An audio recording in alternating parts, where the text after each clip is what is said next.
ไปส่งกับพระเวทไปส่งซอยเตรียมงานวัดธรรมก็จังมันเห็นนั่นไอ้แม่บ้านเพิ่นมาอยู่บ่หั่นเมื่อน่ะบ่แม่บ้านเพิ่นกลับแล้วอ๋อเมื่อพร้อมกันพี่กายนี่บ่ได้เข้ามาเด้แล้วจากไอ้ออกพรรษาแล้วก็คือบ่ได้ค้างมาทำวัดหั้นนะพี่กายติดยังติดอยู่ซุยเอาหน่อยหนึ่งมาทำวัดนำคือว่าก้าวหน้าพัฒนาขึ้นบ่ย่อมต้อยนะพี่กายแล้วออกพรรษาแล้วก็สึกเลยปีนี้บ่ทันได้สึกมาทำวัดนำคือจังเห็นเต้นผู้ใดเต้นเอาว่างเต้นช่วงมหกค่ำแต่ก็เอามาให้หลวงพ่อน่ะบ่อ๋อหลวงพ่อแล้วได้ไปล่ะได้ไปอาตมาถามอยู่ว่ามีบ่เต้นอาตมาก็มีอยู่ซื้อมาให้อันไอ้โชเฟอร์อันหนึ่งซื้อปีกายนี่ซื้อให้พอได้ให้เลาได้ไปกางเต็นท์เวลาเลาไปปฏิบัติธรรมวัดประพงนั่นนะปีกายไปซื้ออยู่เรือนนั่นไอ้แม่ไม้ปีกายนี่ไปจอดซื้อช่วงงานปฏิบัติธรรมกราถนนเราปีกายปีก่อนนี่แหละไอ้เต็นท์ทหารบ่แพงอันละ300ใช้ได้พอใช้อยู่เต็นท์ทหารคันหลวงพ่อเลาบ่มีอาตมาไปก็มีอยู่แต่ว่าพอดีไม่ออกเลาเอามาให้ว่ามีอยู่เรือนก็เลยเอามาเอาไปกางแต่ว่ามันเป็นแบบถือเอาเป็นแบบหิ้วเอาเนี่ยบ่แม่นแบบว่าหวีออกแล้วมันโปร่งโล่งขึ้นเลยบ่แม่นแบบที่มันเป็นอันนั้นเป็นคืออันนั้นมันสิเป็นแบบใช้ขาน่าจะใช้ขากางเอาใช้ขาเป็นโยงขึ้นเอาขาโก่งขึ้นนะ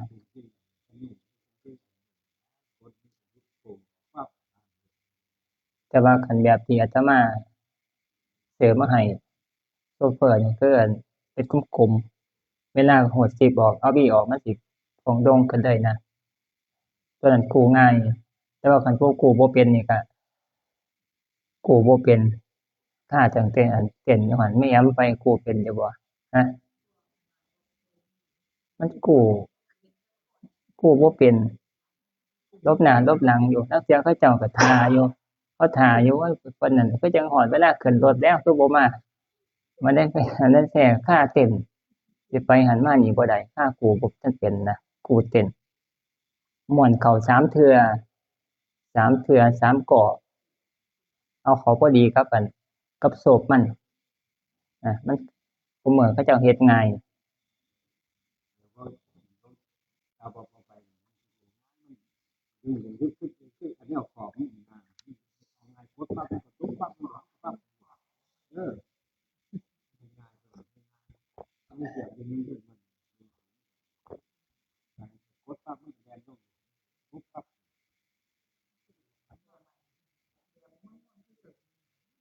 อืมเขาเจ้าเฮ็ดมาซุมื้อเขาเจ้าเฮ็ดหลายแบบนะแบบหลายแบบแต่ว่าของอันครูบาเวทนี่เอาให้แบบของอาตมาเอามาแต่บัดซ้ำธรรมจรนี่แพงมันแข็ง2,000 3,000แบบอาตมาใช้หลายปีแล้วเป็น10กว่าปี10กว่าปียังใช้ได้แต่ว่ามันเพอยู่หม้อง10มันโหดเข้าโหดออกหลายมันเลย10มันแตกปัญหาคือไอ้10มันนั่นน่ะหม้องมันเพ10แตกแต่ว่าก็เอาครีมหนีบไว้หนีบเข้าหนีบออกหนีบเข้าไว้เพราะให้มันได้รูดให้มันติดแน่นะเอาไปใช้ฮะก็แม่นอยู่แต่ว่ามันเฮ็ดยากมันหนีบยากมันบ่คืออันนี้มันเป็นไอ้เอาจักเข้าหนีบบ่ได้เพราะว่ามัน4ด้านมันปิดเบิดปิดเบิดเอาไปให้เขาเจ้าซ่อมเขาเจ้าสิเฮ็ดได้อยู่บ่จักมันบ่มีหม้องเอาสอดเข้าไปในจักร หึบ่มันเปลี่ยนเฉพาะหัวมันก็ได้หัวมันซื่อๆมันเทอยู่หัวมัน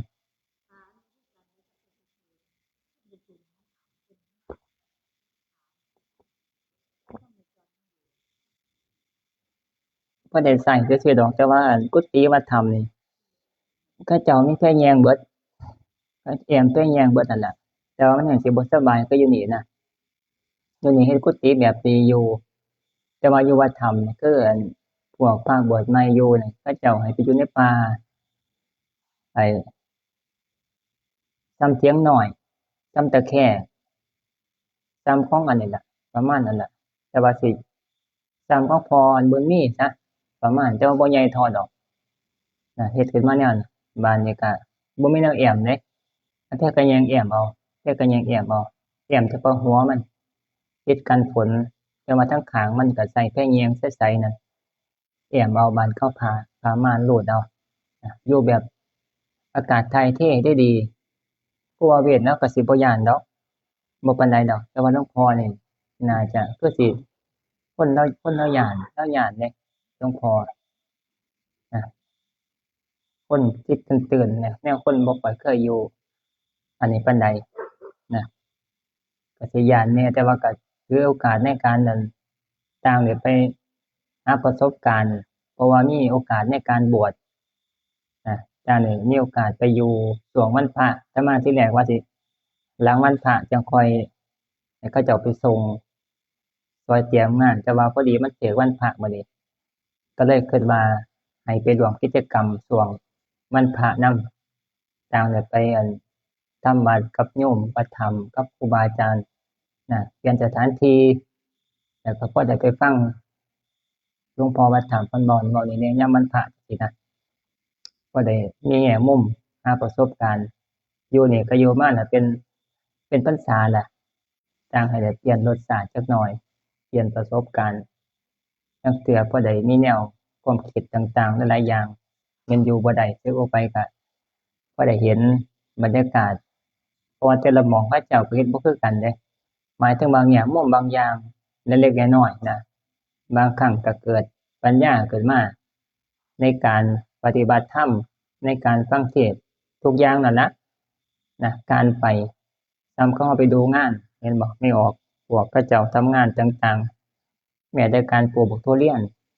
การเฮ็ดงานสารพัดอย่างได้ไปเห็นผู้อื่นเขาเจ้าเฮ็ดแง่มุมต่างๆเอามาปรับใช้ของเจ้าของบาดนี้มันก็สามารถจะพัฒนาขึ้นไปได้การปฏิบัติธรรมก็คือกันการไปเบิ่งรูปแบบไปเบิ่งเขาเจ้าทำวัดสวดมนต์นั่งปฏิบัติทุกอย่างนั่นล่ะมันได้เกิดความคิดแง่คิดต่างๆขึ้นมาพัฒนาเจ้าของขึ้นไปในส่วนนี้บางครั้งก็สามารถที่จะเฮ็ดให้เกิดศรัทธาบ่อยากสึกก็ได้คันบ่อยากสึกนี่ก็สามารถอยู่ต่อในพุทธศาสนานี่ก็เป็นประโยชน์ต่อพุทธศาสนาเขาเอิ้นว่าให้สืบต่อพุทธศาสนาญาติโยมเรานี่การสิสืบต่อพุทธศาสนานี่ก็บ่หลายเท่าพระนี่สำคัญการอยู่ในการเป็นนักบวชในเพศนักบวชนี่สามารถจะสืบต่อพุทธศาสนาให้ยาวนานไปได้อีกยาวนานไปอีกให้มันได้โดนๆโดนๆเพราะว่าสัญลักษณ์ของศาสนานี่พุทธศาสนาก็คือพระเจ้าประสงค์คันเบิดพระเจ้าประสงค์ไปนี่สัญลักษณ์ของศาสนาพุทธศาสนานี่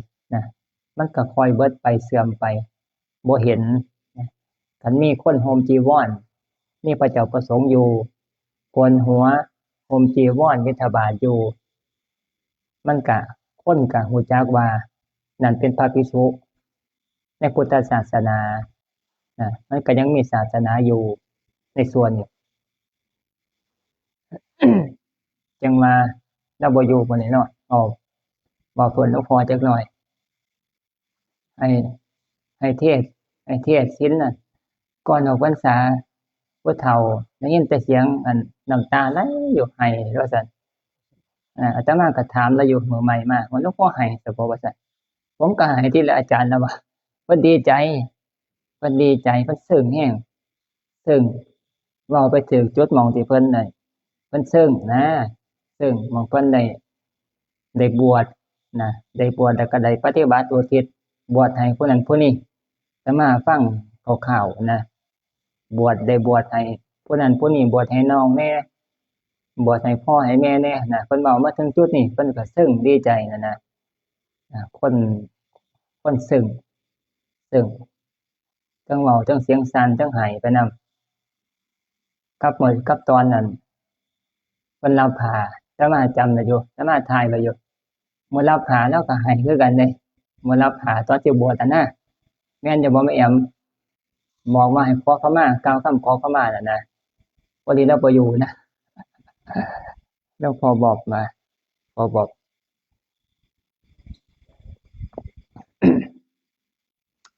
ให้อยู่แล้วบวชปฏิบัติบวชเข้ามาแล้วก็ตั้งใจอยู่หลวงพ่อสมกับเราศรัทธาอยากบวชแม้แต่บวชพรรษาหนึ่งก็ยากอยู่เด้มาคิดถึงว่าคนผู้หนึ่งน่ะนะที่อยู่ในลักษณะที่ว่าเป็นครูมาก่อนเกษียณแล้วก็ตั้งใจในการจะบวชให้ผู้ที่ตายไปบวชให้พ่อให้แม่บวชให้ผู้ใดก็แล้วแต่คือมีความตั้งใจนะว่าจะบวชจักพรรษาหนึ่งตั้งเป้าไว้พรรษาหนึ่งตัวนี้เฮ็ดได้ยากอยู่เด้บ่ง่ายเด้นะคือว่าเราก็ศรัทธาแล้วก็ตั้งมั่นอยู่เราห่างไว้ตั้งแต่พู้นแต่ตอนเราเอาลูกชายนำมาฝากพู้นปีใดปีกายเฮือใดนั่นลูกชายเราบวชนะปีก่อนหรือปีกายปีกายนี่บ่ปีกายช่วงตอนอาตมากำลังเฮ็ดกรีดแม่นอาตมากรีดผนังเฮ็ดบั้งไฟระบบไฟอยู่ตอนนั้นเราก็มาหาแล้วก็ว่าสิเอาลูกชายมาบวชจำได้อยู่แต่ว่าก็มันปีกายนี่แหละเนาะคันจำบ่ผิดปีกายบ่ปีก่อนดอกปีกายช่วงหน้าได้ดอกหน้าแล้งๆหน้าร้อนเนาะแม่นบ่แม่นหน้าร้อนบ่ประมาณนั้นล่ะคร่าวๆน่าจะหน้าร้อนหน้าเดือนอิหยังเดือนมีนาถึงมกราโอ้ว่าเบิ่งเมษานี่ล่ะบ่มีนาก็เมษาพฤษภาประมาณนี้ล่ะคันจำบ่ผิดนั่นล่ะแล้วเอาลูกชายมาฝากว่าสิบวชเอาลูกชายมาฝากให้บวชเป็นนำอาจารย์ว่าซั่นแล้วก็เว้าคุยถึงว่าผมก็ตั้งใจอยู่ว่าซั่นว่าผมเกษียณแล้วผมสิบวชว่าซั่นตั้งใจว่าเกษียณแล้วผมก็สิบวชให้พ่อให้แม่ผมจักพรรษาหนึ่งแล้วห่างไว้ตั้งแต่ลูกชายมาบวชนะบัดเวลาเราเกษียณแล้วบัดเราก็ยังสามารถรักษาความตั้งใจนั้นไว้ได้อยู่เดะถือว่าเก่งอยู่เดะนะมีความตั้งใจมั่นอยู่นะในการจะเฮ็ดคนมีพื้นฐานแต่ว่ามีศรัทธาในบุญอยู่นะในการบวชในส่วน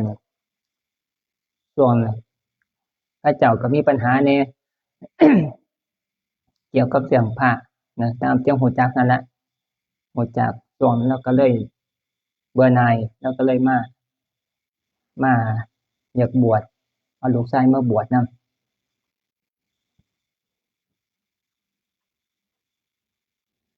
บวชแล้วก็ตื่นทำวัดท่านทุกมื้ออยู่มาทำวัดนอกจากวันพระวันธรรมดาพาเฮ็ดปฏิบัติเช้าแลงทุกมื้อนะยกเว้นหลังวันพระคือมื้ออื่นนี่นะ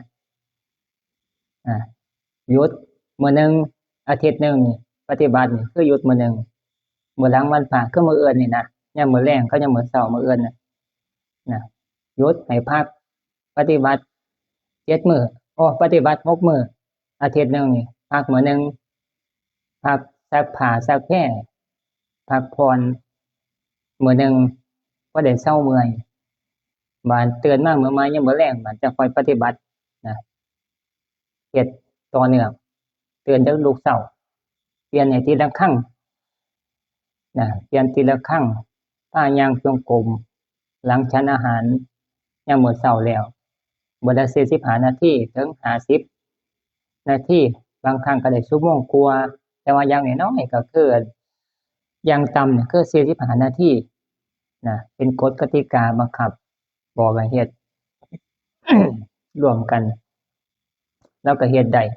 ปฏิบัติได้นะปฏิบัติได้อยู่เฮ็ดได้เฮ็ดเอาบุญนะเฮ็ดเอาบุญจังว่าเราดีใจเวลาเราเว้าแล้วก็ซึ้งคือเห็นว่าเจ้าของได้ปฏิบัติแล้วก็ได้บวชอุทิศให้แก่ผู้ที่ตายไปแล้วซึ้งว่าเราเฮ็ดได้ในส่วนแล้วก็ดีใจแต่ว่าคันสิให้ปฏิบัติให้เกิดความสงบมันก็บ่ถึงได้ส่ำเฮาบวชเอาบุญนะบวชเอาบุญในส่วนนี้เพราะว่าค่าโทรศัพท์เว้าซื่อๆนี่นะค่าโทรศัพท์มันไปบ่ได้คันคนมีโทรศัพท์ใช้บ่รู้จักวิธีอันนี้มันไปบ่ได้มันก็สิว่ามันง่ายบ่ ก็ง่ายอยู่สำหรับผู้รู้จักวิธีแต่ว่าสำหรับเบื้องต้นในการสิปฏิบัตินี่มันเฮ็ดบ่เป็นหรอกนะต้องถิ้มโทรศัพท์ซะก่อนอยู่เงียบๆหัดอยู่ผู้เดียว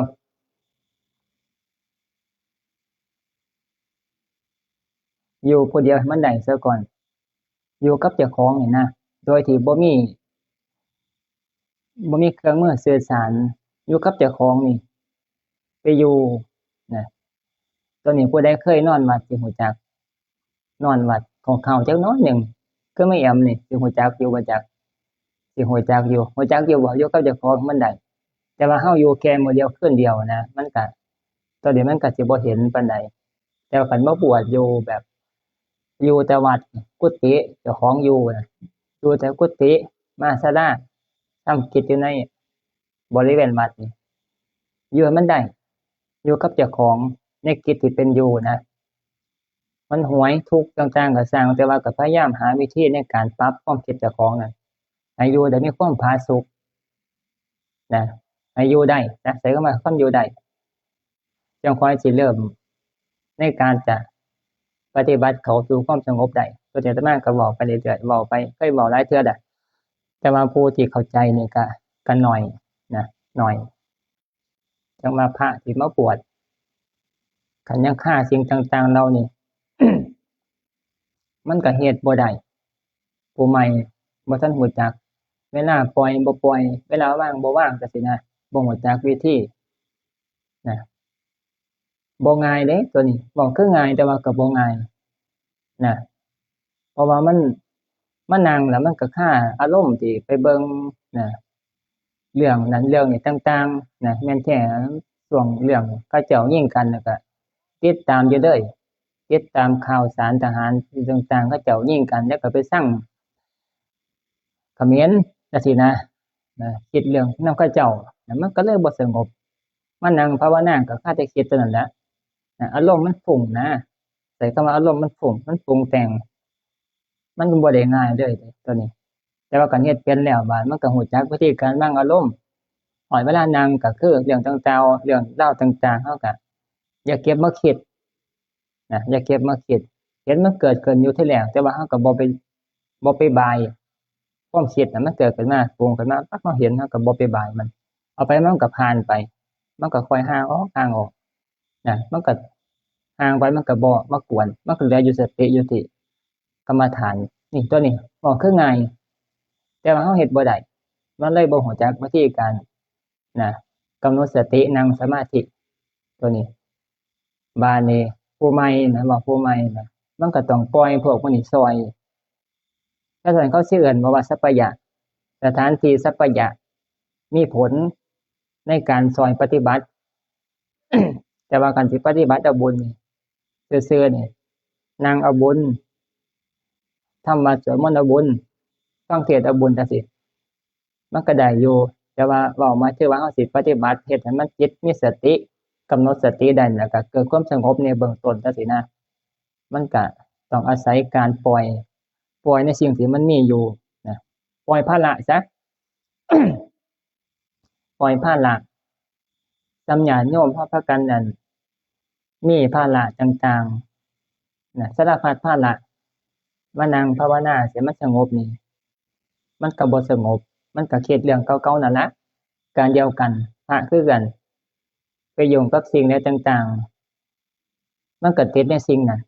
ที่ว่านั่งให้มันสงบกำหนดเลยมันก็บ่เห็นมันลำดับความคิดบ่ได้ลำดับความคิดบ่ทันนั่งหลับตาไปปั๊บเนี่ยความคิดมันหลายโพดมันก็ลำดับบ่ทันนะมันก็มั่วไปเบิดนะนั่งไปเนี่ยก็จักอันไหนตัวอันไหนก็เมามัดไปเลย แต่ว่าคันมีสติแน่คันความฟุ้งซ่านบ่หลายภาระบ่หลายมันก็คอยเห็นอยู่นะความคิดมันเกิดขึ้นมาเฮาก็พอเห็นพอปล่อยพอเห็นพอปล่อยได้นะเกิดขึ้นบ่หลายซะความคิดฟุ้งซ่านเห็นเฮาก็รู้วิธีในการกำหนดว่าบ่ไปยินดียินร้ายนะรู้ว่าความคิดมันเกิดขึ้นมาเฮาก็บ่ไปจับนะเห็นอยู่แต่ว่าบ่จับจังซี่นะเขาเอิ้นว่าลำดับความคิดได้บาดนี้มันก็อยู่กับหลักของไอ้กรรมฐานนะบางคนใช้พุทโธก็พยายามพุทโธไว้เรื่อยๆนะความคิดเกิดขึ้นมาก็เห็นอยู่แต่ว่าบ่ไปจับนะเอาไปมันก็คอยหน่อยไปคือว่านะเขาเอิ้นว่าลำดับความคิดได้ตัวนี้มันก็เริ่มแล้วนะสำหรับการปฏิบัตินะการหมายถึงว่าการปฏิบัติให้เกิดความสงบนะเว้าในส่วนนี้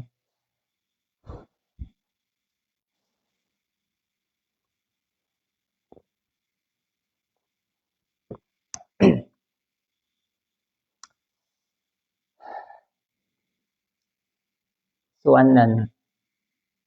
พระเวทแล้วก็ตั้งใจเฮ็ดดีคือกันนะอยู่ถือกันดีตัวกับหลวงพ่อไอ้ผู้น้อยกับผู้ใหญ่ผู้น้อยกับผู้เฒ่าอยู่นำกันคุยกันมันบ่มีผู้ให้คุยน่ะนะความหมายน่ะนะแล้วก็ซื้อกาแฟมาสู่กันกินผู้เฒ่ากับอันผู้หนุ่มน่ะนะครูบาเวทเลาก็ฮอดจะได้จักปี35บ่จักปีเหรอจักปีครูบาเวทประมาณ35บ่ครับฮะ30 40 50 60ประมาณ37 30 37ปีบ่นะคุยกันถือกันดี2คนเพิ่นซื้อกาแฟมาเพิ่นก็มาแบ่งสู่กันกินเอาเด้อท่านนะแบ่งกันกินกาแฟคนละแบ่งกันฉันกันอยู่นำกันก็รักกัน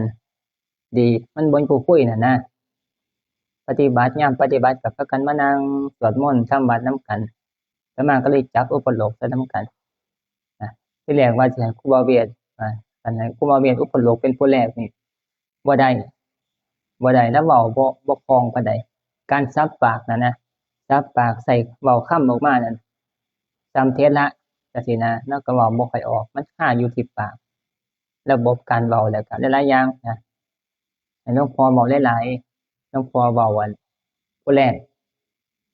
เห็นบ่พระกฐินทานกับทั้งพระอเนกสังสบริวารทั้งปวงนี้เพิ่นเว้าไปนะเว้าผู้แรกผู้เฒ่าก็เว้าได้นั่นแล้วเป็นครูเนาะเป็นครูมาก่อนเว้าก็เว้าได้ที่แรกเราก็เตือนอยู่ผู้เฒ่าก็เตือนคือกันแต่ว่าขึ้นจากหัวอยู่ให้อุปโลกน์แล้วก็เตือนคือกันครูขึ้นจากหัวอยู่ครูก็เตือนคือกันตัวนี่ให้เว้าถือไม้เวลาเราก็เอาไม้ขึ้นใส่หูดังเวลาเราเตือนเนาะเว้าบ่ได้ขึ้นแต่ว่าสังเกตเบิ่งอยู่ผู้เฒ่านะนะครับได้ประสบการณ์น่ะนะหมายถึงว่าเป็นเหตุการณ์ที่เราได้ฝึกตนเข้ามาบวชปฏิบัติต่างๆในส่วนได้ฝึกตนเจ้าของนะให้เป็นความประทับใจ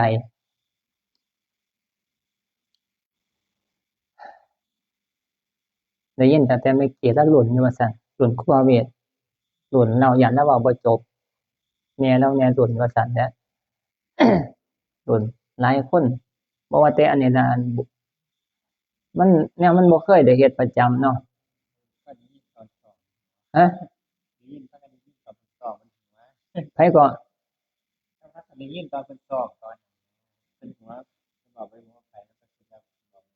อ๋อเพิ่นซ้อมไปฮอไป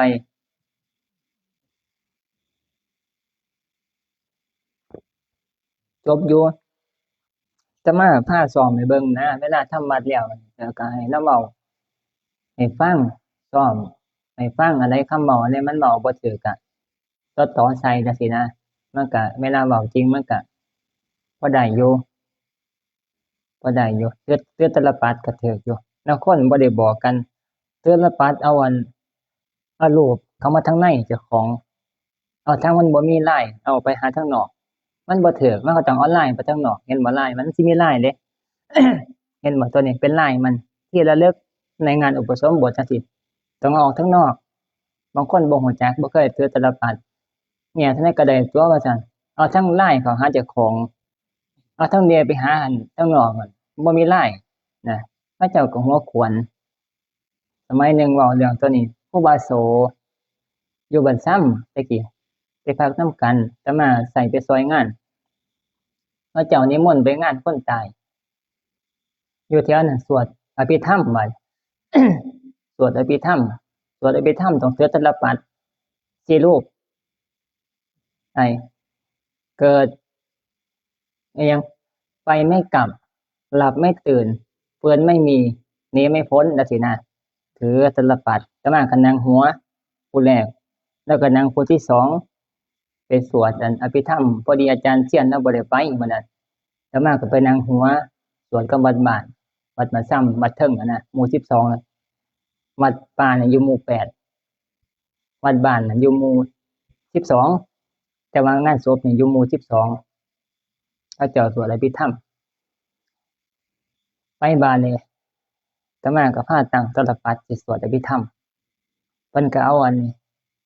อาตมาไปไม่กลับเพิ่นหลับไม่ตื่นนะเพิ่นนั่นหลับไม่ตื่นเพิ่นก็เอาหันมาใส่เจ้าของบ้านเพิ่นก็หันทางนั้นเปลี่ยนใจปางออกไปทางนอกมีออกเขาเจ้าก็ฮู้จักเนาะเขาเจ้าเคยสวดเคยเห็นพระสวดประจำผู้นั้นบ่คือหมู่เว้ยหน้าตลปัดบ่คือหมู่เขาเจ้าก็หัวอยู่เฮาสวดอาตมาก็สวดบ่ได้เบิ่งทีแรกอาตมาก็สวดกุศลธัมมาอกุศลธัมมากัตตมากัตตเมธัมมากุศลจังซี่นะสวดอภิธรรมอาตมาก็สังเกตไม่ออกเขาเจ้าหัวอิหยังอาตมาสังเกตเขาเจ้าอีกอยู่นะเนี่ยมันครูบาโสโอ้ยเพิ่นนี่บ่เอาตลปัดบ่เอาทางนั้นทางในไปไม่กลับหลับไม่ตื่นบ่ออกไปทางนอกก็เลยพวกน้องไปทางนอกจะค่อยเด้ไปบ้านเด้งไปนะแต่ว่าเขาเจ้าเขาได้หัวใส่ใหญ่กันอยู่ว่าซั่นตัวนี้มาจังว่าผู้ที่คันบ่ฮู้จักหรือว่าคันลืมมันก็เฮ็ดบ่ถูก จำให้ศีลเนาะให้ศีลก็ต้องเดไปทางนอกคือกันเดไปทางนอกเบิดนะมันสิมีวิธีการจับตลปัดคันงานเป็นให้ถือทางขวาถือตลปัดทางขวาคันงานตายถือทางซ้ายนะวิธีการถือตลปัดบางคนบ่รู้จักเรียนทางเดียวเลยตัวนี้เว้ามาถึงว่าหลักการพิธีเว้าหลักการพิธีเขาเจ้านะคือคันงานเป็นก็หมายถึงว่างานให้ศีลต่างๆนะการให้ศีลต่างๆ การบังสกุลพวกมื้อนี้ซักผ้าถือทางขวาแต่ว่าคันเวลาเป็นซักผ้าอยู่หน้าศพนะให้ถือทางซ้ายถือตลปัดทางซ้ายพิธีเขาเจ้าบ่ให้บังหน้าพร้อมเดะตามพิธีเด้อนี่เว้าตามพิธีเขาตลปัดอย่าให้บังหน้าเจ้าของให้เอาไว้ทางข้างจังซี่นะเฮาก็ซักผ้าอดิจจาวัตสังขาราอุปาทวายธรรมิโนอุปจิตตวานิโรธชันติเตสังโวปะสโมสุโขแล้วก็ดึงมาเห็นบ่เวลาเพิ่นไปซักผ้าอยู่อันหน้าศพอยู่เทิงเมมนั่นพระจุลสีองค์2องค์ก็ว่าไปการให้ศีลพวกนี้ธรรมดานี่เวลามันเป็นงานเจริญพระปริตต่างๆถือทางขวาความหมายเขาเจ้าหลักวิธีการ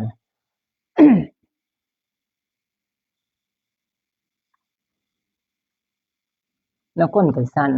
ตลปัดจริงอยู่จังซี่สังเกตพระแต่มาเห็นนะเพิ่นให้ศีลใหม่นะลองให้ศีลอยู่จังซี่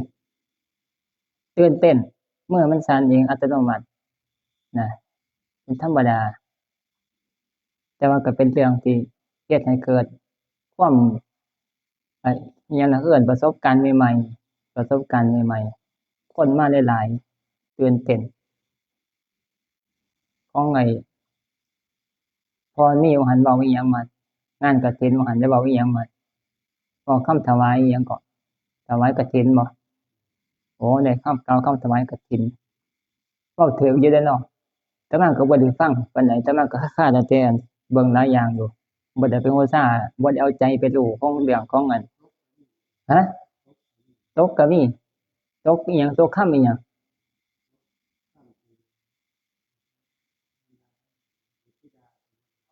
อ๋อบทธิดาก็บ่ได้เอาเออเอาสรรพสัตว์ทั้งหลายเลยขนาดหันหลังให้โยมเลยหั่นก็ยังลืมคือกันมันก็ลืมยังว่าเวลาถือไม้เข้าไปน่ะมันก็ลืมนะลืมหลงหน้าหลงหลังไปอันแนวใดมันอันนี้ก็ลืมหน้าให้คิดโลดว่าขนาดโยมยังนั่งถล่มก็ยังลืมหันหลังให้คนพาอันขึ้นเวทีหันข้างใส่ไม่ออกสินะคือหลวงพ่อกับอันครูเวทน่ะนะใครอยู่แล้วเว้าจบอยู่เว้าจบดีอยู่ถือว่าเฮ็ดถือว่าผ่านอยู่ ถือว่าผ่านอยู่เว้าผ่านอยู่นะ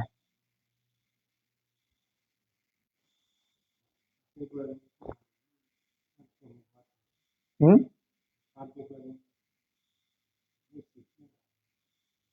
เออตกไปหลายค่ำอันนั้นไปเบิ่งคลิปอาตมาไลฟ์สดอยู่ไปเบิ่งพอได้รู้จักว่าอันใดมันตกนะเราก็ไปอันนี้ใหม่ซ้อมใหม่ค่ำของพระเดชเนี่ยกล่าวคำถวายไอ้โรงเรือนเนาะโรงเรือนนะถือว่าอยู่ตัวของพระเดชไปเบิ่งอยู่บ่ของเจ้าของฮะถืออยู่ถือเบิดอยู่เว้าถวายโรงเรือนกับถวายกฐินบ่ได้ถวายสังฆทาน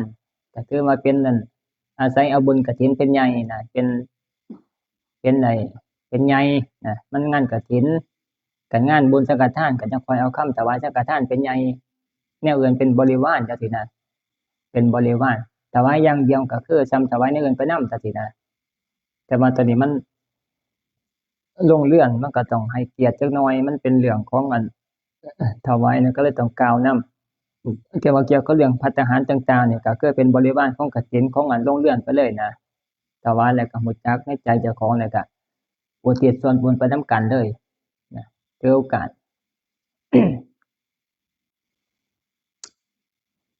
วันนี้แล้วก็เว้าอิหยังก็คำบูชาพระรัตนตรัยกับอาราธนาธรรมบ่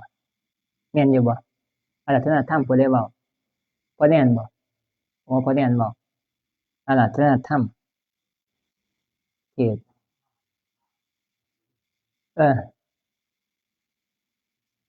แบ่งกันเนี่ยมันก็ได้เฮ็ดงาน3คนถือว่าคุ้มเลยเดะนะต่อไปเวลานี้เราก็สลับหน้าสลับหลังนะหัดเว้าแนวแนวที่เราบ่ทันได้ว่านะเป็นการสร้างผลงานเลยแหละสร้างผลงาน แต่ว่าเวลาตอนเว้ามงคล38นั่นบ่มีผู้เว้าเลยคนนั้นก็ไปหาเขียนหนังสือเฉยอยู่แต่ว่าตัวนี้มันต้องมันคำที่เขาเจ้าเว้านำบ่ได้ปานใดนี่มันต้องแข็งเติบได้ผู้พาเว้าคือเว้าถูกอะนะพวกเพิ่นเขาเจ้าก็ได้แหน่บ่ได้แหน่เขาเจ้าก็เพื่อไปนำกันมันก็จบนะแต่ว่าคันผู้ที่พาเว้าถือไม้นี่คัน เว้าผิดเว้าถูกก็ไปมาก็ล่มเลยเดะงานแนวนี้ล่มเลยมันบ่คือโยมจำศีลแนวนี้นะจำศีลเนี่ยมีหนังสือเบิ่งเป็นกันเองจังซี้ซะเว้าไปมันก็พอจบอยู่แต่คันงานคนมาหลายๆแนวนี่บ่จักอิหยังต่ออิหยังทำนองนี้ก็บ่ไปนำกันนะนอกจากก็เว้าผิดบอกถูกไปต้องอาศัยผู้ถือไม้เป็นหลักในการพาเว้าแม่นผู้อื่นเว้าผิดก็สร้างผู้ถือไม้นี่ยังบ่ผิดนะยังสามารถไอ้ มั่นคงอยู่ในการเว้าไปเว้าผู้อื่นเว้าผิดเขาเจ้าก็มาตามเราคือเก่าซี้นะตัวนี้ต้องสำคัญตัวนี้จังว่าซ้อมไว้อันใดบ่ได้ซ้อมไว้มงคล38นี่มันเป็นบทที่มันมีความหมายเว้าไปแล้วผู้อื่นแม่นเขาเว้าบ่ได้ผู้เขาเว้าบ่ได้เขาเจ้าได้ฟังเขาเจ้าก็พอได้ข้อคิดนะเห็นบ่การอิหยังการได้การไม่คบคนพาลจังซี้นะอาเสวนาจะพาลานังความไม่เสพคนพาลทั้งหลายด้วยจังซี้เขาเจ้าฟังเขาเจ้าก็ค่อยเข้าใจค่อยคิดไปนำจังซี้นะในแง่คิดธรรมะไปนำ เพื่อได้รู้จักวิธีการปฏิบัติตนเจ้าของนะ แล้วก็อุทิศส่วนบุญขาดบ่ได้คือการอุทิศส่วนบุญนะเฮ็ดบุญแล้วก็ต้องอุทิศส่วนบุญไปนำจังค่อยสิมีอานิสงส์ให้แก่พวกวิญญาณต่างๆที่ตายไปกระทำบุญบ่ได้อุทิศส่วนบุญให้แก่ผู้ที่ตายไปบุญมันก็ไปบ่ถึงผู้ที่ตายอย่างน้อยๆเฮาทุกคนก็ต้องมีบิดามารดามีปู่ย่าตายายจังซี่นะ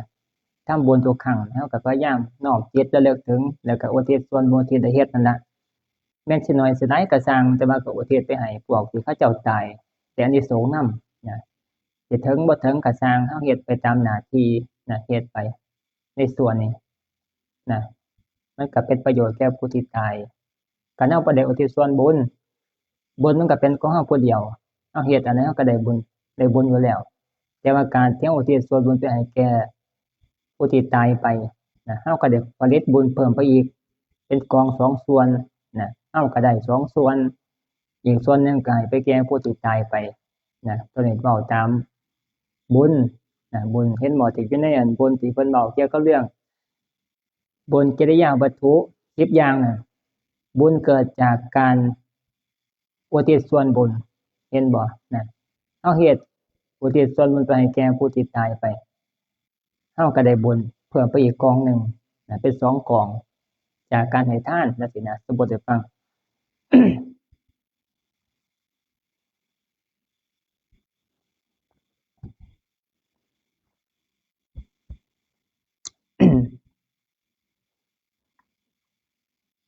ญาติโยมที่เขาเจ้ามายามมื้อเช้าก็เกินคาดไปอยู่อาตมาตั้งเป้าไว้150ถึง200คนประมาณนี้เบิ่งจากยามกลางคืนมาคนคือมาฟังธรรมมาร่วมกิจกรรมช่วงกลางคืนคือบ่หลายแท้น้อจังซี่ยามมื้อเช้าสิมีจักคนน้อคิดว่าจังซี่ไปมายามมื้อเช้าเขาเจ้าก็มาหลายอยู่ศาลาเฮามันใหญ่ซื่อๆเด้คันมันน้อยๆเต็มล้นจังซี่ล่ะเนี่ยเฮาบ่ได้ไปเล่าเขาเจ้าเฮาก็อาตมาก็บ่ได้ไปเล่าผู้ใดก็เว้าธรรมดาส่งข่าวนิมนต์ครูบาอาจารย์เขาเจ้าฮู้ข่าวเขาเจ้าก็มาเพราะเขาเจ้าแสวงบุญนะเขาเจ้าก็มาก็ถือว่าหลายอยู่สำหรับบุคลากรคนเขาเจ้ามาร่วมบุญเฮ็ดให้มันมีสีสันขึ้นไปช่วยกันทอดถวายผ้าคนเล็กคนละน้อยบุญกฐินก็สามารถสำเร็จไปแต่ว่าไม่ออกแนมจะได้ว่า300ถ้ามาแนมเบิ่งถ้ามาคิดว่าประมาณ200จังว่าการมองเบิ่งคนนี่มันมองการนับจำนวนคนนี่มันคำนวณบ่คือกันจังว่าอาตมาต้องถามไม่ออกนำบางครั้งนี่ออกว่า300เป็น300พุ่นแหละได้แหมว่า300แต่ว่าแนมเบิ่งมันยันจะ200นี่ล่ะ200กว่าๆ200นี่ล่ะบ่ประมาณ70กลางคืนเนาะนับนับขนาดปานนั้นเนาะ นับเป็นหัวเลยบ่ได้เป็นไร่ว่า1 2 3 4บ่ได้เป็นไร่แนวนี้ว่าแล้วค่อยรู้จักฮะนับแนวแต่ว่า100นับทั้งหลังเขาเจ้าเออประมาณ70เนาะเป็นว่าครบอยู่ถูกอยู่ว่าซั่นล็อกเดียวหนึงเนาะล็อกนี่แต่ว่าเวลายามมื้อเช้ามันกระจายออกไปซื่อก็สิแม่นบ่จักแหละสิแม่นบ่จักถ้ารวมพระนำก็สิ300 400พู้นแหล้วเนาะคันรวมไปอีกเนาะก็พวกอยู่ทางข้างนี่บ่เข้ามาอีกจังซี่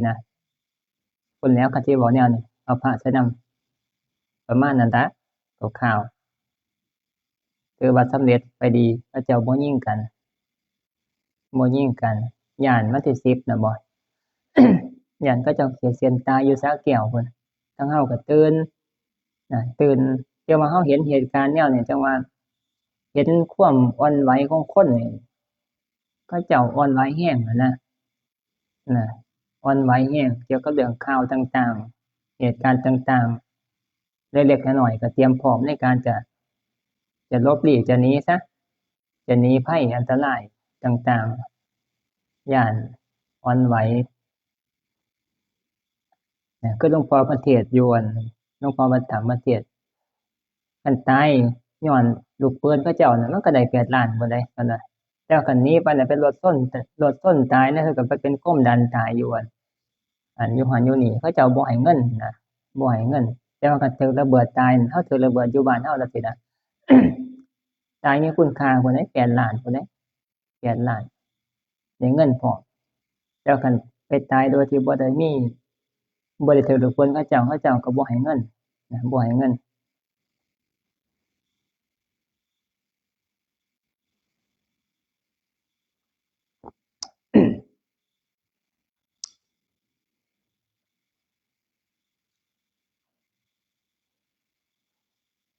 อาตมาใส่ธรรมาส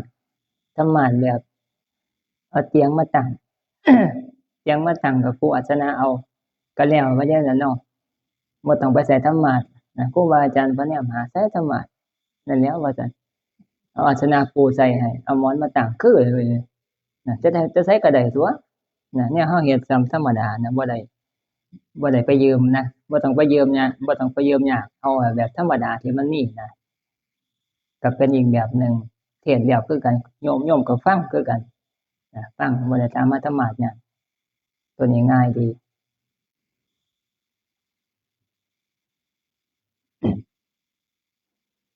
เป็นจังไดแม่เฒ่าจำพรรษาจำศีลจักศีลแล้วเข้าพรรษานี่ได้4บ่โอ้ได้4ได้เดือนหนึ่งอ๋อช่วงมื้อศีลออกพรรษานั่นแหละเนาะพ้ออยู่ว่าเราไปหาหลวงปู่ไปกฐินบ่กฐินหลวงปู่ช่วงมื้อออกพรรษาพอดีเนาะประมาณนั้นล่ะอาตมาก็ข่าวอยู่ได้4ศีลก็ดีแล้วถือว่าปีนี้ได้จำศีลปีกายบ่ได้จำศีลปีที่ผ่านมาบ่ได้จำศีลเคยจำศีลมานอนวัดจักเทื่อตั้งแต่เกิดมาเคยบ่เคยจักเทื่อโอ้เดี๋ยวเคย4ศีลล่ะบ่ธรรมดาถามแม่แอมเด้อถามปะรุ่นข้อมูลต่างๆมันเป็นจั่งใดก็จำศีลนี่ว่าซั่นกินได้อยู่บ่แซ่บอยู่บ่มันคือมาดีแท้ว่าซี้นะศึกษาจากผู้ที่เขาเจ้านั่นนะถามเบิ่งศึกษาจากผู้ที่เขาเจ้าได้มาปฏิบัติอยู่ก่อน การปฏิบัติธรรมจำศีลนี่เว้าตามหลักศาสนาอีหลีนี่นะจุดมุ่งหมายอีหลีก็คือการเฮ็ดให้เราพ้นทุกข์นั่นล่ะพ้นทุกข์แต่ว่าคันเราบ่ได้ว่าสิพ้นทุกข์เป็นอรหันต์เราก็คลายทุกข์ได้จังซั้นนะบรรเทาทุกข์ได้แต่ว่าที่แรกก็ต้องเฮ็ดไปซะก่อนอดทนไปซะก่อนอดทนไปพอได้เห็นนั่นวิธีพอได้เข้าใจคันได้รู้วิธีเข้าใจแล้วบาดนี้มันก็ง่ายนะทุกข์ทุกข์เกี่ยวกับเรื่องเฮาเป็นอยู่นั่นล่ะ คันเว้าตรงๆก็คือทุกข์ความคิดนั่นนะความคิดของเฮามันทุกข์หลายเฮาก็ต้องมาลองฝึกหัดปฏิบัติคันฟังซื่อๆมันก็ไปช้าคันได้ฟังเทศน์ครูบาอาจารย์ผู้เพิ่นปฏิบัติผู้เพิ่นเว้าให้เฮาเข้าใจได้นะแม่นฟังรู้อยู่แต่ว่ามันก็เฮ็ดบ่ได้จังซี้นะแต่ว่าต้องมีการปฏิบัติควบคู่กันไปนำการปฏิบัตินี่ปฏิบัติเพื่อว่าเข้าถึงนั่นนะเข้าถึงเกี่ยวกับเรื่องธรรมะให้ใจของเฮามันเชื่อในธรรมะนั่นน่ะเชื่อในสิ่งที่ฟังเข้าใจหรือว่ารู้แล้วแต่ว่าเฮ็ดบ่ทันได้บัดมาปฏิบัติย้ำเข้าไปเฮ็ดให้ใจเฮายอมรับธรรมะที่เฮาได้ฟังมานั่นบัดเราก็สามารถปฏิบัติค่อยเฮ็ดได้เฮ็ดได้มันก็สิค่อยทุกข์มันสิค่อยเบาไปความหมายนี่นะค่อยเบาไปค่อยๆเฮ็ดไป ที่เฮาทุกข์เพราะว่าเฮายึดทุกคนน่ะทุกข์บ่ทุกคนมันยึดเกี่ยวกับเรื่องที่เฮาพากันมีพากันเป็นอยู่ทุกข์เกิดความทุกข์ความบ่พอใจสารพัดอย่างความได้ตามปรารถนาบ้างความบ่ได้ตามปรารถนาบ้างบางครั้งก็ทุกข์นำสิ่งของที่มีอยู่เห็นบ่ก็คือจั่งพวกทรัพย์สมบัติต่างๆที่มีอยู่เฮาก็ทุกข์นำสิ่งนั้นทุกข์กับสิ่งนั้นบัดนี้คันเฮามีธรรมะเข้าไปช่วยในการเป็นแง่คิดใช้คำว่าเป็นแง่คิดซะแง่คิดในการไปคิดลบล้างความคิดที่เฮาเคยเป็นอยู่แต่กี้เฮาบ่ได้ฟังธรรมะนั่นนะคันเฮาได้มาฟังธรรมะของพุทธเจ้าเฮาก็เอาไปเป็นแง่คิดในการไปชำระบรรเทาความคิดของเฮาที่มัน เคยยึดมั่นถือมั่นจังซี่นะยึดว่าตะกี้ก็เคยยึดว่าสิ่งต่างๆนี่เป็นของเฮานะถ้าเกิดว่าคันมันถูกความเสียหายอิหยังต่างๆมันไปกระทบจังซี่เฮาก็ยึดเฮาก็ทุกข์แรงจังซี้นะนอนบ่หลับทุกข์คิดน้ำมันจังซี้นะสมมุติคือจังไง คือจังรถซะเอาจังซี่ซะคือจังรถเฮาใหม่ๆจังซี้นะบัดนี้คันเอาไปขี่ขูดถูกอิหยังมาขูดได้จักหน่อยเป็นสีเป็นห้อยจังซี้ถูกห้อยขูดมาคันเฮาบ่รู้จักวิธีการมีแง่คิดแง่คิดในการไปอันนี้เฮาก็สิทุกข์กับการที่จะว่ารถเฮาใหม่ๆมันก็ถูกอิหยังมาขูดมันเป็นลายจังซี้นะคิดนำมันนั่นน่ะนอนก็บ่หลับเอาไปมันก็คิดเครียดแค้นจะร้ายให้ผู้ที่เขาเจ้าเอาไปขูดจังซี้นะคันปกติคนสิเป็นแนวนั้นบัดนี้คันเฮามาได้ยินได้ฟังธรรมะพระพุทธเจ้าเพิ่นว่าสิ่งของต่างๆเป็นของภายนอก มันบ่จีรังยั่งยืนเพิ่นว่ามันก็เป็นเพียงแต่ว่าสิ่งของที่บ่มีจิตวิญญาณครองความทุกข์มันบ่ได้เกิดจากรถสมมุติให้ฟังรถบ่ได้ทุกข์ได้รถมันก็อยู่ของมันอยู่หั่นแต่ว่าที่มันทุกข์สร้างความทุกข์ขึ้นมาเนี่ยใจของเฮาไปสร้างความทุกข์ขึ้นมาใจมันคิดผิดใจเฮาคิดผิดคิดว่ารถน่ะเป็นของเฮาจังซี่นะเฮาก็ไปยึดมั่นถือมั่นไปเดือดร้อนแทนสิ่งภายนอกคือรถนั่นล่ะก็ทุกข์บ่ปล่อยบ่วางจังซี่นะมันก็ทุกข์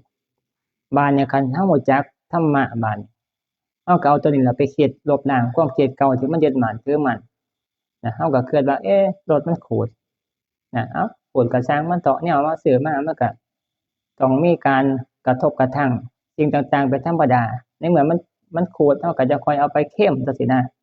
ฮอดเวลาไปเค็มก็จะเอาไปเค็มจังซี่นะเอาไปซ่อมก็ได้อยู่ไปซ่อมไปหยังต่างๆนั่นมันก็นอนหลับบัดมันบรรเทาความทุกข์ได้จากการมีแง่คิดแง่คิดเอามาลบล้างความคิดของเก่านะคันคนบ่ได้มีแง่คิดเอาไปลบล้างความคิดที่มันสร้างความทุกข์ขึ้นมาเนี่ยเฮาบ่รู้วิธีการออกการออกจากความทุกข์คือการเปลี่ยนความคิดเจ้าของนั่นแหละเปลี่ยนเล็กๆน้อยๆมันก็บรรเทาความทุกข์ได้ก็กินข้าวแซ่บนอนหลับ ยกตัวอย่างก็คือบางอย่างอีกคันลูกตายจังซี่นะสมมุติว่าคันมีคนที่เฮารักคือลูกเราตายจังซี่คันคนบ่ได้มาฟังธรรมะบ่ได้ปฏิบัติธรรมจังซี่ก็เกิดแต่ว่าลูกเนี่ยมันก็เป็นของเฮาจังซี่นะตายไปแล้วก็ต้องเสียใจอยากให้เขาเจ้าฟื้นกลับมาหาเจ้าของก็ทุกข์อยู่แนวนั้นนอนไห้นอนเสียใจคิดฮอดคิดถึงอยู่แนวนั้น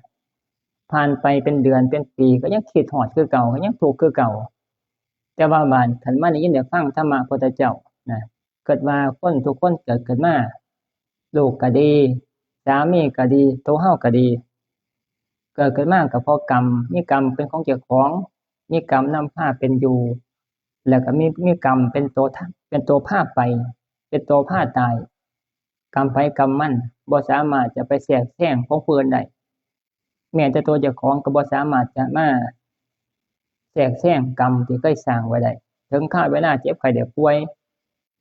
เป็นโรคต่างๆสารพัดอย่างที่มันเป็นอันนี้ก็เพราะกรรมสุดท้ายเวลาตายไปก็ต้องตายไปเพราะกรรมคือเก่ากรรมเฮากรรมเขาทุกคนมีกรรมเบิดทุกคนเพียงแต่ว่าเวลาของไผสิมาฮอดก่อนกรรมที่มาส่งผลจังซี่นะเฮาได้ยินได้ฟังธรรมะพุทธเจ้าจังซี่เฮาก็คิดว่ากรรมเขามาถึงเป็นกรรมของเขาเจ้ากรรมลูกกรรมผู้ที่เฮารักจังซี่นะเฮาก็สามารถที่จะปล่อยไปรู้จักว่าเป็นไปตามกรรมจังซี่นะเฮาเฮ็ดได้ดีที่สุดก็คือการทำบุญอุทิศให้คันคิดฮอดคิดถึงคันรักคันเป็นห่วงก็ทำบุญอุทิศให้เท่านี้บัดนั้นก็ไปทำการทำงานเจ้าของเฮาผู้ยังอยู่นี่ต้องใช้กรรมคือการมีชีวิตอยู่ให้มันดีมีหน้าที่การงานอันใดก็เฮ็ดไปแต่ละมื้อแต่ละวันฮอดเวลากินข้าวก็กินของเจ้าของฮอดเวลาพักก็พักนอนก็สู้ไปแนวนี้ของเฮาก็คิดแนวนั้นก็เฮ็ดไปมันก็บรรเทาความทุกข์ นะความทุกข์จากการยินได้ฟังธรรมะนี่แหละความหมายจังซี่นะมันก็ความยึดมั่นถือมั่นต่างๆมันก็ค่อยหน่อยไปค่อยเบาไปเอาไปมาบัดความทุกข์ที่เกิดขึ้นมาจากสิ่งภายนอกรอบข้างต่างๆมันเกิดเฮาก็เกิดความทุกข์อยู่เพียงชั่วคราวมันก็ค่อยเฮาก็ปล่อยวางได้ไว้นะจากการที่ได้ยินได้ฟังธรรมะพระพุทธเจ้าและจากการที่มาปฏิบัติธรรมนี่แหละมันสิช่วยในการปล่อยความทุกข์ต่างๆเอาไปมาบัดมันสิแยกออกไปบัดเรื่องภายนอกก็เรื่องของเจ้าของนะเห็นเป็นเรื่องภายนอกภายในบัดนะแยกออกนะมันก็สิบ่ทุกข์แฮงมันบ่มาใส่ของเจ้าของเบิดนั่นน่ะเกิดขึ้นอยู่มันก็ดับไว้นะในส่วนนี่แหละเหตุผลหรือว่าผลจากการปฏิบัติธรรมจากการฟังธรรมะเอาไปใส่เอาไปสอยเอาไปใส่ในการแก้ไขความคิดที่เคยเป็นอยู่ที่บ่ได้ยินได้ฟังธรรมะพุทธเจ้าในส่วนมันเป็นประโยชน์ในส่วนนี้แหละนะบ่ต้องไปว่าจะไปพ้นเป็นอรหันต์ดอกนะเฮาบ่ทันฮอดในส่วนเฮาก็แต่ว่าอย่างน้อยๆก็คือมันสามารถจะคลายทุกข์ได้นะคลายทุกข์ได้แล้วก็รู้จักวิธีการ การมีชีวิตการใช้ชีวิตอยู่นะเห็นบ่ที่เพิ่นว่าเกิดขึ้นมาแล้วก็เป็นหนุ่มเป็นสาวนะเป็นวัยทำงานเอาไปมานี่ก็เฒ่าแก่ไปนะคือมันเฮามันสิเดินไปสู่ความแก่แล้วก็สิไปสู่ความเจ็บไข้ได้ป่วย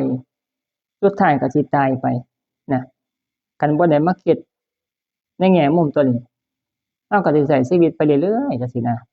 ไปตามกระแสของสังคมนะสังคมพาไปจั่งใดก็ใส่ไปถึงคราวม่วนก็ไปม่วนนะไปเที่ยวไปเล่นไปต่างๆสารพัดอย่างนะเอาไปมาก็เฒ่าแก่ไปก็ตายไปถิ้มไปซื่อๆบ้านบ่ได้สร้างบุญมันก็บ่ได้ไปเกิดเป็นคนเป็นเทวดานะแต่ว่าคันเรารู้จักได้ฟังธรรมะพระพุทธเจ้าเฮาสิบ่ประมาทสิตั้งสติได้ก่อนจะถึงเวลาส่วนโตเฮารู้จักว่าเฮาใหญ่ขึ้นมาเป็นเด็กเป็นน้อยเป็นหนุ่มเป็นสาวเป็นเฒ่าคุมื้อเจ้าของอยู่จุดใดบัดเบิ่งเจ้าของเบิ่งตัวเลขนับเบิ่ง สิ60ปีแล้ว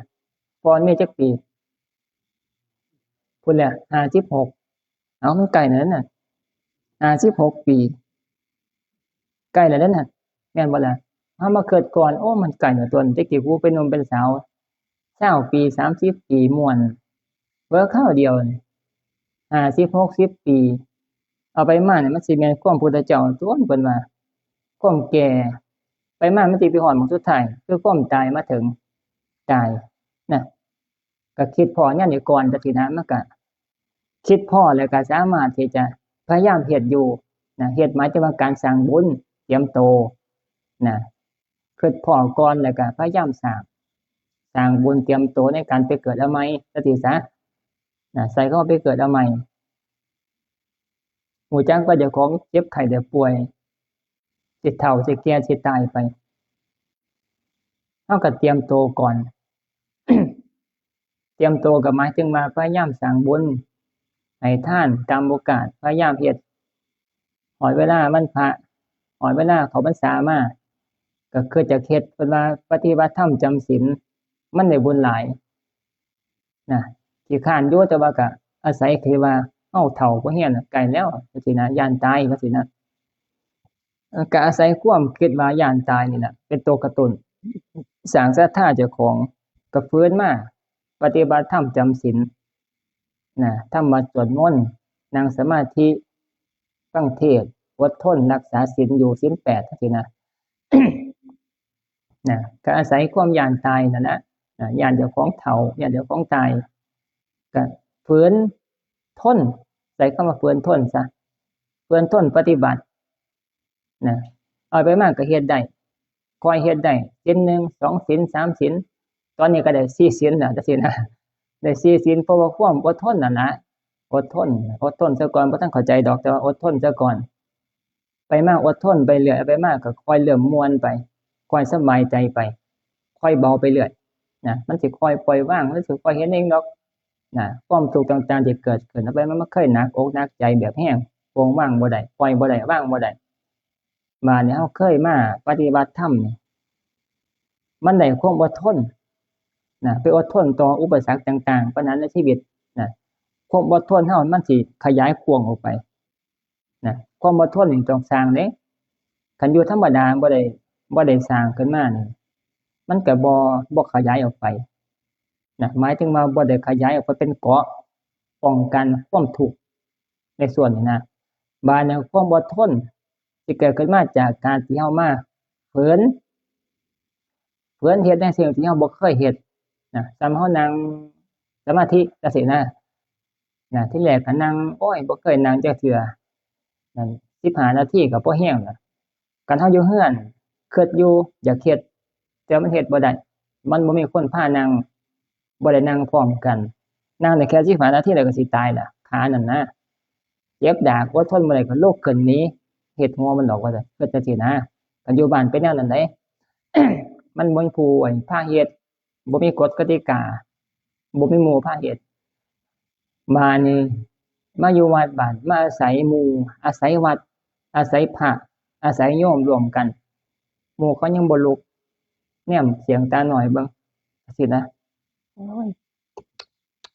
จังซี้นะแนมเบิ่งหมู่บ่ทันได้มื่นตาเสียงตาน้อยเบิ่งมันก็อยากอายหมู่จังซี้นะอยากอายไปอยากอายมามันก็บ่กล้าลุกไปมามันก็ทีละครั้งแม่งก็ได้เกือบชั่วโมง55นาทีเอ้าไปมาก็เฮ็ดได้เทื่อละศีล2ศีลไปมาบาดมันก็คอยอดทนความขยายมันสิความอดทนเนี่ยคือภูมิต้านทานความทุกข์ที่เราสร้างขึ้นมาจากการอดนั่งสมาธิจากการอดธรรมะสวดมนต์นี่แหละมันสิค่อยขยายไปเอาไปมานี่มันย้อนนึกถึงว่าสมัยตะกี้นั่นแค่15นาทีนี่ก็พอแรงแล้วบ้านเฮาสามารถนั่งได้ครบชั่วโมง15นา55นาทีชั่วโมงหนึ่งโดยที่เฮาบ่ได้มีความทุกข์หนักหนาสาหัสอิหยังนะคันเทียบเคียงจากสมัยเฮาเริ่มเฮ็ดใหม่ๆจังซี้นะตัวนี้หมายถึงว่าเฮาสามารถพิจารณาเบิ่งเอาเองเจ้าของก็ได้นะว่าความสามารถเจ้าของความอดทนเจ้าของนี่มันมีขึ้นหลายกว่าเก่าจังซี้นะมันก็คอยรู้จักผลจากการที่ได้จากการปฏิบัติจังซี้นะมันเจริญขึ้น อดทนมันมีขยายออกไปพื้นที่ออกไปกว้างในใจของเฮานะไปมามันก็เฮ็ดไปก็ม่วนลางเทื่อก็สงบบ้างบ่สงบแต่ว่าก็อาศัยการเฮ็ดนะบัดเวลาเกิดความทุกข์ขึ้นมาต่างๆมันก็เกิดฮอดว่าแต่มาแต่กี้เคยปฏิบัติธรรมเคยอดข้าวก็อดกินข้าวเทื่อเดียวยังมื้อเช้ายังบ่ตายจังซี้นะไปอยู่บ้านลางเทื่อน่ะบ่มีแนวกินจังซี้นะบ่ได้กินข้าวแลงจังซี้นะมันข้าวแลงบ่มีแนวกินสิไปซื้อก็ขี้คร้านฝนตกจังซี้นะเอ้าบ่กินก็ได้ตัวบ่ตายดอกแค่บ่กินแค่คาบเดียวไปอยู่วัดเพิ่นก็ไปอยู่วัดก็คือจังบ่ได้กินข้าวแลงเท่านั้นว่าซี้นะบ่ตายดอกเพราะมันก็วางความคิดได้มันก็คันมันวางความคิดได้มันบ่ไปคิดว่าสิกินข้าวแลงนอนดีกว่ามันก็สำบายใจก็นอนหลับเฉยได้บัดก็ลองบ่วางตัวนี้เบิ่งบาดนี้ว้ายมันคือบ่ลดมาจักเทื่อกว่าสิไปซื้อกับข้าวจังซี้นะ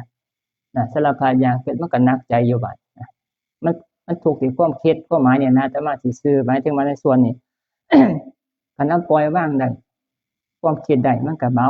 อีกน้อยเดียวมันก็สบายใจนี่ล่ะจากการผลจากการปฏิบัติธรรมเริ่มต้นไปจากความอดทนซะก่อนอดทนเอาไปมันก็ค่อยดีขึ้นเจริญขึ้นจิตใจมันสิขยับมาสู่ความศรัทธาในธรรมะพระพุทธเจ้าศรัทธาในบุญ บานนี่มันสิมีผลบานมีผลแบบอานิสงส์ไปในส่วนบรรสุดท้ายบานที่อดทนได้ต่างๆอดเฮ็ดไปบานบรรสุดท้ายบานนี้ถึงข้าวนาสิตายดีบานใจมันสิไปคิดถึงว่าเจ้าของเคยอดเคยปฏิบัติธรรมเคยเฮ็ดมาทุกอย่างต่างๆมันสิไปเกิดฮอดอดทนต่างๆอดนั่งภาวนาอดจำศีลอดนอนอยู่วัดอดปฏิบัติศีลปฏิบัติภาวนาต่างๆสุดท้ายแล้วบาดนี้ก็สิเกิดว่าบุญก็ได้สร้างมาแล้วถึงคราวสิตายไปนี่ก็ตายยอมตายเพราะหยังบ่ยอมตายเพราะว่าคันสิว่าปล่อยวางก็แม่นอยู่แต่ว่ามันบ่ว่าปล่อยวางสิจะเบิดกิเลสตัณหาเด้ตั อนนี้ปล่อยว่างเพราะว่าเจ้าของได้สร้างบุญเตรียมตัวไว้พอสมควรแล้วก็เลยปล่อยว่าเจ้าของถึงข้าเวลาสิไปก็ไปนะเกิดฮอดเจ้าของเคยสร้างบุญไว้นะเพราะว่ามีของเพิงอยู่ก็คือบุญนะมันก็ย่อมปล่อยมาย่อมตายแล้วก็มีบุญก็สิไปเกิดใหม่จังซี่นะตอนนี้ปล่อยว่างเพราะว่าได้สร้างบุญบ่แม่นว่าปล่อยว่างเพราะว่าสิเบิดกิเลสตัณหาเด้นะมันเกิดว่าเจ้าของสิไปเกิดใหม่มันสิได้ดีกว่าเก่าอยู่ได้ไปเกิดสวรรค์จังซี่นะคันมาเกิดเป็นคนก็หนุ่มสาวผู้เก่า แต่ว่าบ้านนี้กันคนบ่เคยสร้างบุญทานก็บ่ได้สร้างศีลก็บ่ได้สร้างมันบ่มีหม้องเพิงมันปล่อยบ่ได้กอดไว้อีกติ่งมันทุกข์ที่ละบาดสิไปจังบุญก็บ่ได้สร้างย้านเจ้าของไปตกนรกนะย้านเจ้าของไปเกิดเป็นสัตว์เดรัจฉานมันสิต่างกันหลายบาดผู้บ่เคยสร้างบุญบ่เคยปฏิบัติธรรมมาก่อนมันบ่มีที่เพิงก็เลยบ่อยากไปมาก็เลยย้านน้ำตาไหลน้ำตาเหี่ยนั่นเพราะว่าเขาบ่ได้สร้างบุญบ่มีบุญซะบ่มีที่เพิงนะบ่มีที่เพิง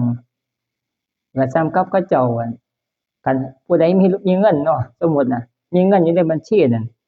เป็น10 ล้านจังซี่นะรถมอเตอร์ไซค์ขี่มอเตอร์ไซค์ไปชนกกไม้ขี่มอเตอร์ไซค์ไปตำกกไม้มูลแหบนะซ่อมบ่ได้ แต่ว่ามาเกิดทางมาเฮามันมีเงินอยู่ในบัญชี10 ล้านของเฮาเอ้ามอเตอร์ไซค์มันราคาแค่30,000 40,000มันเทแล้วก็ทิ่มไปนะเอาไว้ถ้าไปขายเป็นนั่นเป็นซาก มันก็ปล่อยว่างได้ง่ายแนวนี้เพราะว่ามันมีของคิดว่าสิเป็นที่เพิงอยู่คือมีเงินในบัญชีนั่น10 ล้านนะไปซื้อเอาใหม่ก็ได้จังซี่นะแต่ว่าบาดเนี่ยผู้ที่บ่มีเงินในบัญชีเลยบาดนี้มีมอเตอร์ไซค์คันเดียวใส่ไปใส่มาไปชนกกไม้มูลแหบบาดความคิดนี่คือกันเดียวพอนี้พวกนั้นทุกข์แฮงได้บาดทุกข์แฮงได้บาด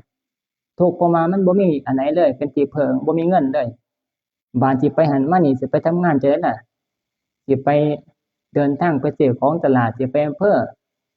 สิไปเฮ็ดงานไปปายางไปกรีดยางต่างๆสิไปหาเงินไสล่ะไปซื้อมาใหม่นะทุกอย่างก็ขัดข้องไปเบิดหมดเพราะว่ามันบ่มีทุนบ่มีเงินในบัญชีแต่ว่าผู้ที่มีเงินในบัญชีมันก็ปล่อยวางได้ง่ายนะปล่อยวางได้ไวเพราะหยังเพราะมันมีทุนอยู่แต่มาเปรียบเทียบให้ฟังก็คือว่าก็ส่ำกับเฮามีบุญนั่นล่ะคันเฮามีบุญทานก็มีปฏิบัติก็ได้เฮ็ดนะถึงเวลาจวนโตมาเวลาเจ็บไข้ได้ป่วยเวลาหมอบอกว่ารักษาบ่เซาดอกเจ้าเตรียมโตซะเตรียมใจซะจังซี่นะคันมีบุญมันก็ปล่อยได้ง่ายนะแต่ว่าคันเฮาบ่เฮ็ดบ่สร้างไว้บ่เตรียมโตก่อนนะบ่เตรียมโตก่อนในขณะที่ยังมีโอกาสอยู่น่ะถึงคาดเวลานั้นเฮาก็บ่มีที่เพิงนะนี่แหละคือผลจากการที่เฮาปฏิบัติธรรมจำศีลนะก็อาศัยการเฮ็ดอดทนไปจังซี่ล่ะซะก่อน ที่แรกอดทนซะก่อนต่อไปเข้าใจแล้วก็จังค่อยที่จะเฮ็ดง่ายแล้วก็เฮ็ดแล้วก็มีความสุขจากการเฮ็ดแม่นแต่ปฏิบัติไปก็สงบไปนำภาวนาไปนะแฮ่งดีไปนี่ล่ะอาตมาก็เลยเว้าไว้ส่ำนี้ล่ะ ไปออกพรรษาแล้ว